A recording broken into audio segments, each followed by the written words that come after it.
Il-Prim Ministru Robert Abela ħabbar li l-Gvern se jżid il-paga minima nazzjonali dan wara qbil bejn l-imsieħba soċjali li flimkien ma' rappreżentanti tal-Gvern iddiskutew kif dan għandu jsir.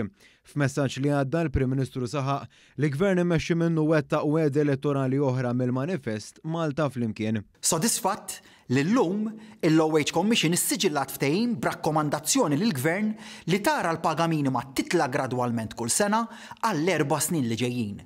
Dan minn barra żidiet li ta' kull sena jingħataw bil-kola. Il-Prim Ministru Abela saħaq li l-pajjiż jeħtieġ jibqa' miexi l quddiem ekonomikament u l-Gvern se jibqa' jgħin lill-industrija u lin-negozji iżda daqstant ieħor se jibqa' jinvesti fil-ħaddiema. Għalhekk sodisfatt li dik il-Kummissjoni waslet għal qbil dwar din iż-żieda li issa bħala Gvern inkunu qed infissruha u nimplementawha.